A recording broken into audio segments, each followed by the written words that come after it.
Iranian forces added that attempts by U.S. warships to cross the strait would also constitute a violation of the two-week ceasefire that Tehran and Washington had agreed upon. የካቲት 11 2026 በሆነ ዕለት ከረፋዱ 11 ሰዓት አካባቢ አንድ ጥቁር ኤስዩቪ መኪና ዋይት ሃውስ ደጃፍ ደረሰ።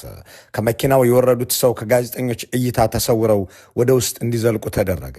እኒህ ሰው ለዘመናት አሜሪካ ኢራንን ትዋጋ ዘንድ ሲወተውቱ የኖሩት የረጅም ዘመን የእስራኤል ጠቅላይ ሚኒስትር ኔታንያሁ ናቸው። አስከትለዋቸው ከመጡ የእስራኤል ባለስልጣናት ጋር ሆነውም ከአሜሪካ አቻዎቻቸው ጋር መጀመሪያ ከኦቫል ኦፊስ አጠገብ ባለው በካቢኔ ክፍል ውስጥ ተሰባሰቡ። ከዚያም ኔታንያሁ ለዋናው ሁነት ወደ ታችኛው ክፍል አመሩ። አመጣጣቸው ለፕሬዝዳንት ትራምፕ ምስጢራዊ ማብራሪያ ለማቅረብ ነበር። እናም ወደ ሲቹዌሽን ሩሙ አመሩ። በዋይት ሃውስ የሲቹዌሽን ሩም ውስጥ የውጭ አገር መሪ ገብቶ የመቀመጥና የመምከር ዕድል ሲያገኝ ማየት እምብዛም ነው። ኔታንያሁ ግን ገብተው ቁጭ አሉ። ትራምፕም ተቀመጡ። ነገር ግን አቀማመጣቸው በክፍሉ የማሆጋኒ ስብሰባ ጠረጴዛ ራስጌ ላይ ባለው መደበኛ ቦታቸው ላይ አልነበረም። ይልቁንም ፕሬዝዳንቱ ግድግዳው ላይ የተገጠሙትን ትላልቅ ስክሪኖች ለመመልከት በሚያመቻቸው ቦታ ላይ ነበሩ። ኔታንያሁም በቀጥታ ከፕሬዝዳንቱ ፊት ለፊት በሌላኛው በኩል ተቀምጠዋል። ከጠቅላይ ሚኒስትሩ ጀርባ ባለው ስክሪን ላይ የእስራኤል ደህንነት ሞሳድ ዳይሬክተር ዴቪድ ባርኒያና ሌሎች ወታደራዊ ባለስልጣናት ታዩ። በጠረጴዛው ዙሪያ የውጭ ጉዳይ ሚኒስትርና የብሔራዊ ደህንነት አማካሪያቸው ማርኮ ሩቢዮ፣ የመከላከያ ሚኒስትሩ ፒት ሄክስ፣ የጦር ኃይሎች ጠቅላይ አዛዥ ጄኔራል ዳን ኩዌን፣ የሲአይኤ ዳይሬክተር ጆን ራትክሊፍ፣ የፕሬዝዳንቱ አማች ጃሬድ ኩሽነርና ሁለት የዋይት ሃውስ ሹሞች ተቀምጠዋል።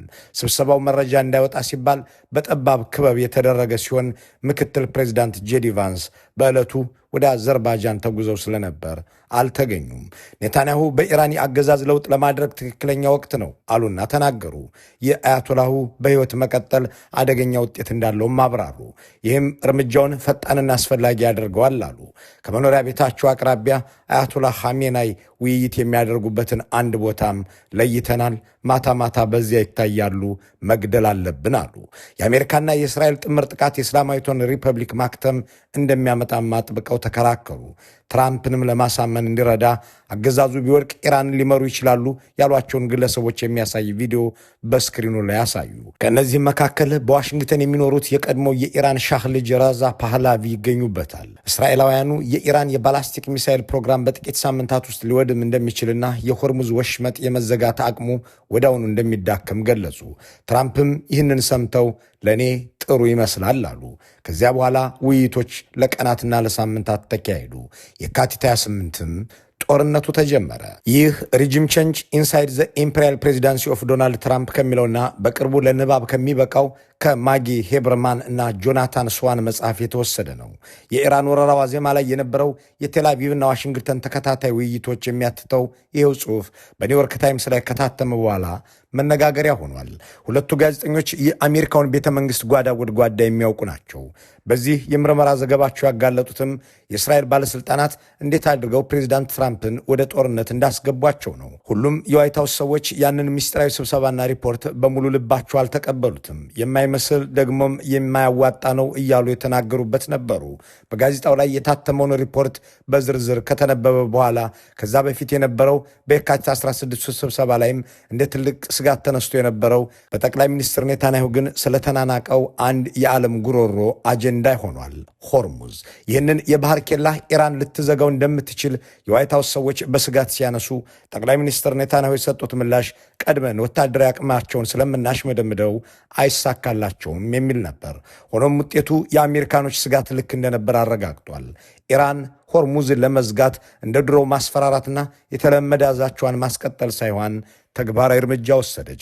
ከዚያ በኋላ ፕሬዚዳንት ትራምፕ ይህንን የባህር መስመር በማስመልከት ልዩ ልዩ አስተያየቶችን ሲሰጡ ቆይተዋል።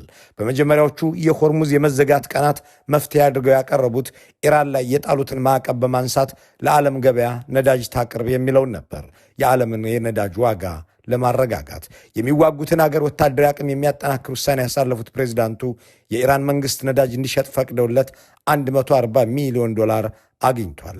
ከዚያም ቀጠሉና የኢራን መንግስት ነዳጅ የሚገዙ አገራት ላይ ቅጣት እጥላለሁ አሉ። እንደገና ደግሞ ተቀየሩና እኛኮ በሆርሙዝ የሚያልፍ አንድ ጋሎን ነዳጅ አንገዛም፣ የራሳችሁ ጉዳይ ነው ሲሉ አጣጣሉት። ሂዱና አስከፍቱት፣ እሱ የኛ ስራ አይደለም፣ ወደ ኢራን የዘመትኩት የኒውክሌር ትጥቅ ላስፈታ እንጂ ሆርሙዝን ላስከፍት አይደለም ሲሉም አውሮፓውያንን ወረፉ። እንደገና አሁን ደግሞ ሆርሙዝን የሚዘጋ ሰራዊት አሰማርቻለሁ ብለዋል። እዚህ ጋር ያለው ጥያቄ ፕሬዝዳንት ትራምፕ ለምን እንደ የተለያየና የተቀያየረ ነገር ለመናገር ወደዱ የሚለው ብቻ አይደለም። ወትሮም በኢራን የተዘጋውን ሆርሙዝን እዘጋዋለሁ ማለታቸው ምንድነው? ኢራን ከ40 ቀናት በላይ የዘጋችውን ይህንን የባህር ላይ ኬላ እኔ ሄጄ ልዝጋው ብሎ መወሰንስ ምን ይሉታል? በእርግጥስ የሚያዋጣ ወታደራዊ ስልት ነው ወይ? እነዚህን ጥያቄዎች በማብራራት ነገሩን ለመረዳት እንቀጥል። Can you believe this? We don't use this strait. We don't need this strait. We have our own oil and gas, much more than we need. We have more oil and gas than Saudi Arabia. Think of this. We produce more. Saudi Arabia and add Russia to it. አታምኑኝም? ይህንን የባህር መስመር እኮ እኛ እንጠቀምበትም አንፈልገውም። ከሳውዲ አረቢያና ሩሲያ የላቀ ነዳጅ የምናመርት ሀገር እኮ ነን። የሚደንቅ ነገር ነው። እኛ እንገለገልበትም እያሉ የሚናገሩት ስለ ሆርሙዝ ነው። ፕሬዚዳንቱ ባለፈው ሳምንትም እንዲሁ ሲሉ ነበር። የሀገራቸው ሚዲያዎችና የመንግስታቸው ተቋማት የሚሉት ግን አሜሪካ በሆርሙዝ መስመር ነዳጅ ታመላልስ ነበር የሚለውን ነው።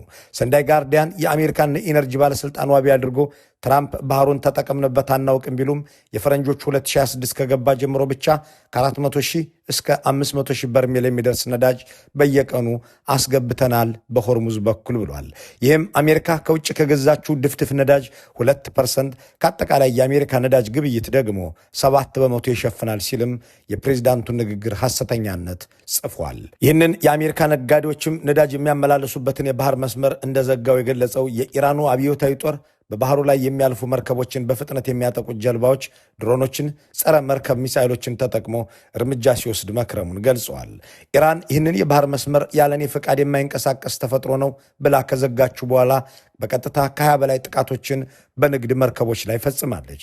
ይህ ከውጪ ከሰማይ ወይም ከባህሩ ዳርቻ ላይ በመሆን የተፈጸመ ጥቃት በባህር ውስጥም ጸረ መርከብ ተቀብሮ የተከናወነ ነው። ይህ የፈንጂ አይነት ማለትም በባህር ውስጥ የሚቀበረው ናቫል ማይኒንግ ተብሎ እንደሚጠራ መገናኛ ብዙሃን ዘግበዋል። ከዚህ በተጨማሪም ወደዚህ ባህር የሚገቡ መርከቦች ጂፒኤሳቸው እንዳይሰራ እየተደረጉ መሆኑን ታውቋል። እዚሁ የጦር ወረዳ ላይ የገባ መርከብ ጉዳት ቢደርስበት ኢንሹራንስ አንከፍልህም የሚሉ ኩባንያዎችም የመድን ዋጋን አንረውታል። ኢራን በዚህ ጠባብ የባህር ኪስ ውስጥ አታልፍም ብላ ለነዳጅ ሻጭ መርከቦች ዝግ ማድረጓ የመካከለኛው ምስራቅ ድፍድፍ ነዳጅ ላይ ተማምነው በኖሩ አገራት ላይ ከፍተኛ የኢኮኖሚ ጉዳት ያደረሰ ሲሆን አሜሪካን ጨምሮ በዓለም ዙሪያ የነዳጅ ዋጋ እንዲንር አድርጓል። በተለመደው ጊዜ በቀን 150 ያህል መርከቦች በሆርሙዝ ስትሬት ያልፋሉ። በመጋቢት ወር ግን ሙሉ ወሩን ያለፉት 150 መርከቦች ብቻ ነበሩ። ይህም በነዳጅ ዋጋ ላይ ከፍተኛ ጭማሪን አስከትሏል። በዚህ መልኩ እጥር ተደርጎ የተዘጋውን ሆርሙዝን አሜሪካ ብዙ ሺህ ማይል ተጉዛ ልዝጋው ስትል ጥያቄ የሚያስነሳውም ለዚሁ ነው። ደግሞስ ያዋጣል ወይ? ፕሬዚዳንት ትራምፕ እኛ ባንፈልገውም ዓለም ስለሚፈልገው ሄደን እንዘጋዋለን ብለዋል። ከዘጉት ምኑን ተከፈተው? የሲኤንኤኑ ዳዊት ጎልድማን ለእነዚህ ጥያቄዎች ምላሽ የሚሆኑ ነጥቦች ባካተተበት ትንታኔው እንዲህ ይላል። እንደ እውነቱ ከሆነ ወሽመጡ በቴክኒክ ደረጃ ሙሉ በሙሉ አልተዘጋም። ኢራን ለአንድ መርከብ እስከ $2 ሚሊዮን የማሳለፊያ ታክስ በማስከፈል የተወሰኑ መርከቦች እንዳልፉ እያደረገች ከርማለች። ከሁሉም በላይ ደግሞ ኢራን በጦርነቱ መሃል የራሷን ነዳጅ ወደ ውጭ ስትልክ ነበረ። እስከ መጋቢት ወር ድረስ ብቻ በቀን በአማካይ 1.85 ሚሊዮን በርሜል ድፍድፍ ነዳጅ ወደ ውጭ ስትልክበትም ነበር። ፕሬዚዳንቱ ሆርሙዝን እዘጋዋለሁ ሲሉ ለኢራን መንግስትና ለወታደራዊ ዘመቻዎቿ ዋነኛ የገቢ ምንጭ የሆነውን የነዳጅ ሽያጭ ለማድረቅ ወስኛለሁ እያሉ ነው እያለ ይቀጥላል። Iran's powerful Revolutionary Guard threatened to turn the Strait of Hormuz into a deadly whirlpool for U.S. warships. የአሜሪካ የጦር መርከቦች የባህር ሲሳይ ይሆናሉ ያለው የኢራን አብዮታዊ ዘብ ዛቻውን ሲቀጥል ፕሬዚዳንቱ ባህር ኃይላቸውን ወደዚያ ሰርጥ እንዲገባና እንዲዘጋ የፈለጉበት ዋናው ምክንያት የቴህራኑ አገዛዝ ነዳጅ ሸጡ እንዲሁም የሚያልፉ መርከቦችን የኬላ አስከፍሎ ገንዘብ እንዳያገኝ ለማድረግ ነው የሚለው ትንታኔ ዶናልድ ትራምፕ ዓለም ነዳጅ ስለሚያስፈልገው ሄደን ልናስከፍትለት ነው ያሉትን ነገር የማይዋጥ ያደርገዋል። ይሁን እንጂ ከአንድ ወር በላይ የአሜሪካ ባህር ኃይል የኢራን ነዳጅ ጫኝ መርከቦች እንዲያልፉ ሲፈቅድ የነበረው ከቀጠናው የሚወጣው ማንኛውም ነዳጅ የዓለምን ገበያ ለማረጋጋት ይረዳል በሚል እሳቤ እንደነበር የሚያነሱ ሰዎች ምክንያቱን አሳማኝ ይሉታል። ሌሎች አስተያየት ሰጪዎች ደግሞ ፕሬዚዳንት ትራምፕ ባህር ኃይላቸውን በኢራን የባህር ግዛት ውስጥ እንዲሰፍር አድርገዋለሁ የሚለውን እቅዳቸውን ይፋ ያደረጉት በውስጥ ፖለቲካዊ ችግርና ጫና ምክንያት ነው ይላሉ። ማዕቀቡ በጊዜያዊነት ተላልቶ ኢራን ነዳጅ መሸጧም ሆነ ሆርሙዝን ሙሉ በሙሉ መቆጣጠሯ ለትራምፕ አስተዳደር ከባድ የፖለቲካ ትችት አስከትሎበታል የሚሉ ሰዎች ምክንያቱም ይህ የዋሽንግተን ፈቃድ ኢራን ነዳጇን ሸጣ አሜሪካንና ወዳጆቿን ለምትዋጋበት ጦርነት ፋይናንስ እንድታገኝ እድል ሰጥቷታል። የኢራን ነዳጅ ለዓለም ገበያ ሲቀርብ የነበረውም ከሌሎች ሀገራት ሁሉ በላቀ ዋጋ ነበር። የዓለምን የነዳጅ ዋጋ መናርና የማዕቀቡን መነሳት በአንድ ጊዜ ኢራን ተጠቅማበታለች። ደግሞም በአሜሪካ የነዳጅ ዋጋ መናር ያስቆጣው ህዝብ ትራምፕ ጦርነቱን እንዲያጠናቅቁ ጫና እያደረገባቸው ነው። አስተዳደሩ የነዳጅ ዋጋን ለመቀነስ ሲል የራሱን መጠባበቂያ ክምችት ከመልቀቅ ባለፈው ወር በ100 ሚሊዮን የሚቆጠር የሩሲያ ነዳጅ ላይ የነበረውን ማዕቀብም አንስቷል። እናም ትራምፕ መውጫ ባላዘጋጁለት ጦርነት ውስጥ አስገብተው ማገዱን የሚሉ ተቾች ግፊት የሆርሙዝን የባህር ዘመቻ እንዲያስቡበት አስገድዷቸዋል ይላሉ። ፕሬዚዳንት ትራምፕ በእስራኤል ባለስልጣናት የትም አይደርስም ባጭሩ ይቀጫል ተብሎ ተነግሯቸው የነበረው የሆርሙዝ ጉዳይ ከኢራን ኒውክለር ትጥቅ በበለጠ አነጋጋሪና አስጨናቂ ሲሆንባቸው ትኩረት ማድረግ መርጠዋል። በተለይም ኢራን በድርድሩ ላይ ይህንን ጉዳይ አጥብቃ መያዟ የአሜሪካውን ፕሬዚዳንት አዲስ እቅድ እንዲያሰማሩ አድርጓቸዋል ከሚሉ ተንታኞች መካከል የዘጋርዲያኖቹ ጆናታንና ኦሊቨር ሆልመስ ይጠቀሳሉ። ከጦርነቱ በፊት ክፍት የነበረው የውሃ መንገድ መልሶ ይከፈት የሚለው በአሜሪካና በኢራን መካከል በተደረገው ድርድር ትልቁ አወዛጋቢ ነጥብ ነበር የሚሉት ጸሐፊዎቹ ቴህራን ጦርነቱ ካበቃ በኋላ የውሃ መንገዱን ቁጥጥር በእጇ ለማቆየት እንደምትፈልግ አመልክታ በዚያ ለሚያልፍ ለእያንዳንዱ መርከብ እስከ $2 ሚሊዮን ክፍያ የመጠየቅ እቅድ አቅርባለች። ትራምፕና ሌሎች የዓለም መሪዎች እንዲህ አይነቱን እቅድ በነፃ የመርከብ ጉዞ ላይ ፍሪደም ኦፍ ናቪጌሽን የተሰነዘረ ጥቃት ነው በማለት ውድቅ አድርገውታል ይላሉ። ምክንያታቸው ይህ ከሆነ ቀጥሎ የሚነሳው ጥያቄ አሜሪካ ሆርሙዝን በተሳካ ሁኔታ ልክ እንደ ኢራን ቆላልፋ መዝጋት ትችላለች ወይ የሚለው ነው። Remember, their promise was that they were going to open the Hormuz Strait. They didn't do it. They lied. As you know, at 10 o'clock tomorrow, we have a blockade going into effect. የአሜሪካ ጦር ስንት የጦር መርከቦች ተግባራዊ እንደሚያደርጉት የጦር አውሮፕላኖችም ጥቅም ላይ ይውሉ እንደሆነና ማንኛውም የባህረ ሰላጤው አጋሮቹ በጦርነት ውስጥ ያግዙ እንደሆነ እስካሁን ብዙ ዝርዝሮችን አላወጣም። ይሁን እንጂ ፕሬዚዳንቱ ብቻቸውን ሳይሆን ከሌሎች አጋሮች ጋር ሆነው ዘመቻውን እንደሚከውኑት ገልጸዋል። ለሳምንታት አውሮፓንና ኔቶን አላግዛሉኝ እያሉ ሲያወግዙ እንዳልነበር ምንም እንኳን እኛ እገዛ ባንፈልግም አንዳንድ አገራት ይቀላቀሉናል ሲሉ ተደምጠዋል። ባለሙያዎች እንደሚናገሩት የአሜሪካ ጦር የአካባቢ ጥበቃ አደጋን ከግምት ውስጥ በማስገባት በነዳጅ ጫኝ መርከቦች ላይ ሚሳኤል ወይም ሌላ መሳሪያ መተኮስ እድሉ አነስተኛ ነው። ሊሆን የሚችለው አማራጭ የአሜሪካ ባህር ኃይል መርከቦችን በማስፈራራት አቅጣጫቸውን እንዲቀይሩ ለማስገደድ መሞከር ነው። ይህም ካልሰራ ግን መርከቦቹን በአካል ለመቆጣጠር የታጠቁ ቡድኖችን ወደ መርከቦች ሊልክ ይችላል በማለት ሮይተርስ ያነጋገርኳቸው ባለሙያዎች ነግረውኛል ብሎ ጽፏል። ትራምፕ ፈጣን መፍትሄ ይፈልጋሉ። እውነታው ግን ይህ ተልዕኮ ብቻውን ለመፈጸም አስቸጋሪ ነው። እንዲሁም በመካከለኛና በረዥም ጊዜ ውስጥ ቀጣይነት ያለው ቅድም ያስፈልገዋል ሲሉ በባይደን አስተዳደር ወቅት የፔንታገን ከፍተኛ ባለስልጣን የነበሩትና አሁን በዋሽንግተን ኢንስቲትዩት ፎር ኒር ኢስት ፖሊሲ ውስጥ የሚሰሩት ዳና ስትሮል ይናገራሉ።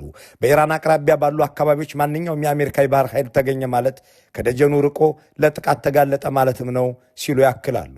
በእርግጥ የኢራን አብዮታዊ ዘብ እገዳውን ለማስፈጸም ወደ ውሃ መንገዱ የሚጠጉ ማናቸውም የጦር መርከቦች አሁን ያለውን የተኩስ አቁም ስምምነት እንደጣሱ ተቆጥረው እርምጃ እንደሚወሰድባቸው ተናግሯል። ምንም እንኳን አሜሪካ በዚህ አካባቢ ባህር ኃይሏ ተሰማርቶ ቢገኝም ሆርሙዝ አሁንም በወሳኝነት በኢራን ቁጥጥር ስር እንደሆነም ገልጸዋል። የዚህ ባህር ኬላ ጉዳይ በወታደራዊ መንገድ እልባት ሊኖረው አይችልም የሚለውን በአጽንኦት የገለጸው የተባበሩት መንግስታት ድርድሩ እንዲጀመር ጥሪ አቅርቧል።